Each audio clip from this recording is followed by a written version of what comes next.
하루를 시작하는 하나님의 말씀 11월 29일 월요일 하늘 양식입니다. 오늘 성경 말씀은 사무엘상 1장 1절에서 11절 말씀 가운데 11절 말씀입니다. 서원하여 이르되 만군의 여호와여 만일 주의 여종의 고통을 돌보시고 나를 기억하사 주의 여종을 잊지 아니하시고 주의 여종에게 아들을 주시면 내가 그의 평생에 그를 여호와께 드리고 삭도를 그의 머리에 대지 아니하겠나이다. 아멘.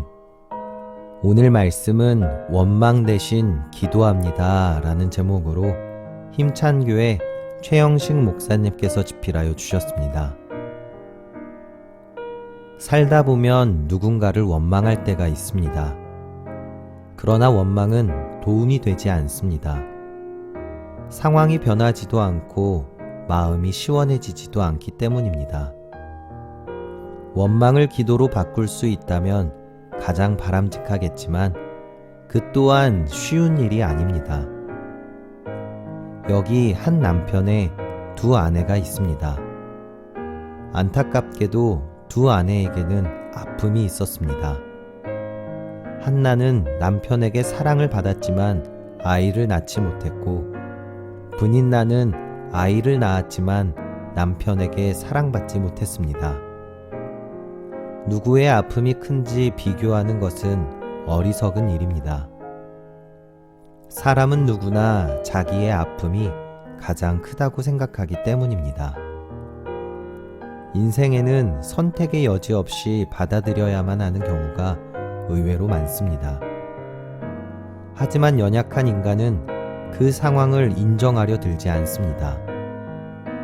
웬만큼 그 상황이 지속될 때 어쩔 수 없이 받아들이는 경우가 많습니다.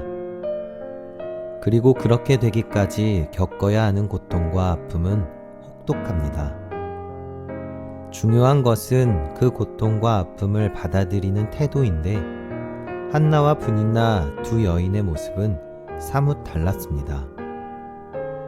분인나는 비난과 원망을 퍼부었습니다. 매년 제사를 드리러 갈 때마다 자기보다 갑절의 분깃을 받는 한나를 질투했을 것입니다. 그러나 한나가 자신에게 직접적으로 잘못한 것은 없습니다. 분노를 퍼붓는다면 남편 쪽이어야 했습니다. 아픔을 얘기하자면 한나의 것은 분인나보다 심각했습니다.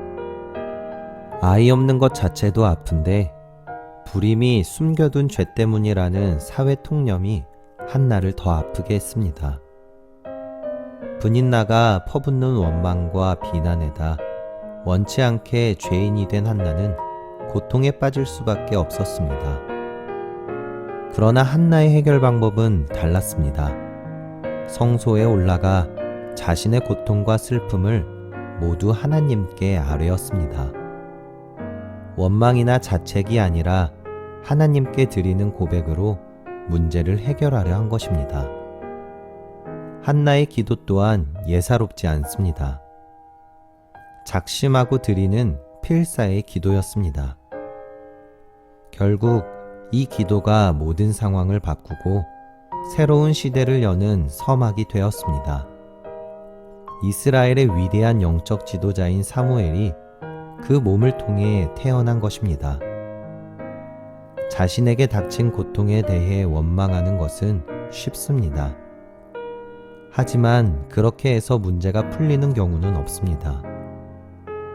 고통을 기도로 올려드린 한나의 모습을 닮아야 할 때입니다. 원망 대신 기도해야 합니다. 여러분, 간절한 기도로 산 같은 원망을 이긴 적이 있습니까?